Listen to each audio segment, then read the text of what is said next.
Hello दोस्तों, कैसे हैं। उम्मीद करता हूँ सारे दोस्त खैरियत से होंगे।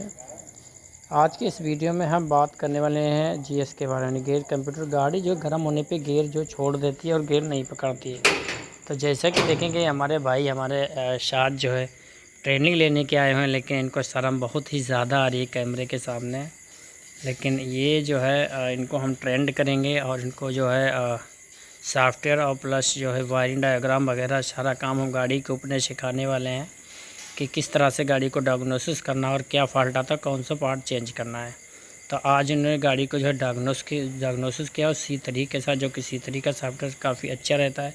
जैसे कि आप देखेंगे इनकरेक्ट ट्रांसमिशन का फॉल्ट था, जो कि स्टोरेज में था। फॉल्ट जो रहता है ऐसा होता है जब हमारी गाड़ी का कंप्यूटर गर्म होने का गियर छोड़ता है, तो ज़्यादातर हमारा GS ही ख़राब रहता है। लेकिन फिर भी अगर हमारे पास जो है ऑप्शन ही के तौर पर अगर हमारे पास GS है तो GS फर्स्ट में लगा के चेक करना, और कंप्यूटर में भी हमें चेक करना रहता है। करंट फॉल्ट कट कोई भी नहीं है।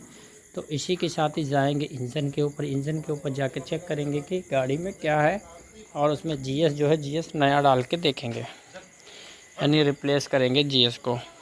GS को रिप्लेस करने से पहले हमें हमेशा याद रखना है GS कौन से मॉडल का लगा है, 14 का है, 15 का है, वो सारा चेक कर लेना है, जो कि कंप्यूटर से भी हम वर्जन में जाके चेक कर सकते हैं। और उसके बाद ही हमारे पास जो है हम GS को रिप्लेस करें। क्योंकि अगर आप वर्जन में चेक करते थे का ऑप्शन रहता है कि कौन सा कंप्यूटर लगा हुआ और कौन सा सन का लगा हुआ है, हमें कौन सा लगाना है, 2011 का लगाना, 12 का, 13 का, 14 का। तो उसमें एक आसानी सा तरीका होता है। क्योंकि जो पुराने GS रहते हैं उसमें बहुत सारे जो कोड रहते हैं वो हट जाते हैं, उसके स्टिकर हट जाते हैं, तो हमें ये नहीं पता चलता है कि वो कौन से वर्जन का और कौन से ईयर का है। तो जब हम उसको फिट कर देते हैं तो उसमें कई तरह की दिक्कत आती है। नंबर एक बात तो गियर रीसेट होना बंद हो जाता है, रीसेट नहीं होता है। फिर उसके बाद गियर नहीं पकड़ती, एन नहीं आता है। ये बहुत सारी प्रॉब्लम, रेस नहीं रहती है गाड़ी, ये बहुत सारी दिक्कतें हमारे आंखों के सामने आ जाती हैं। तो सारे भाइयों से रिक्वेस्ट है, जिन भाई ने अभी तक हमारे चैनल को जो सब्सक्राइब नहीं किया, सब्सक्राइब करें और अपने भाई को सपोर्ट करें।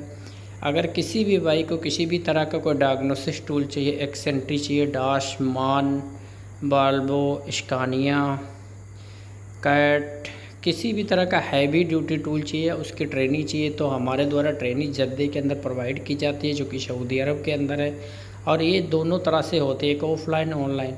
जो ऑफ़लाइन रहती है वो कुछ इस तरह की रहती है, जैसे कि आप देख रहे हैं जो भाई साहब आए हुए हैं, ये जो बहुत ही ज़्यादा शर्मा रहे हैं, इनको जो है हमने सिखाया और ट्रेनिंग दी हुई है। ट्रेनिंग इन्हें दे रहे हैं, धीरे धीरे इनको हम 15 दिन के अंदर जो है इनको सिखा देंगे, 15 डेज़ के अंदर, और फिर जाके अपने शॉप पे ये काम कर पाएंगे।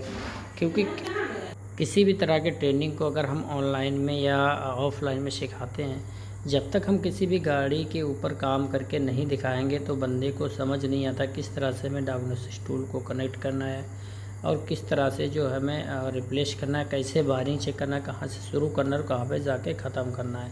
क्योंकि इस तरह की बहुत सारे प्रॉब्लम है, आपके साथ भी आती होंगे। भाई ने जो है डायग्नोसिस टूल को जो है डिस्कनेक्ट कर दिया, जो कि C3 से मैंने चेक किया हुआ था। C3 बहुत ही अच्छा टूल है।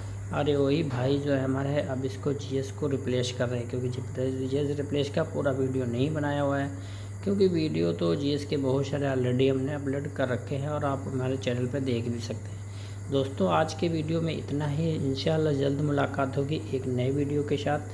क्योंकि इस वीडियो में हमने देखा अगर आप हमारे द्वारा ट्रेनिंग लेते हैं तो आपको हम किस तरह से जो है ट्रेनिंग प्रोवाइड करते हैं, जो कि आपको कोई भी सऊदी अरब के अंदर इस तरह की ऑफ़लाइन ट्रेनिंग प्रोवाइड नहीं करेगा। तो दोस्तों कांटेक्ट करें हमें।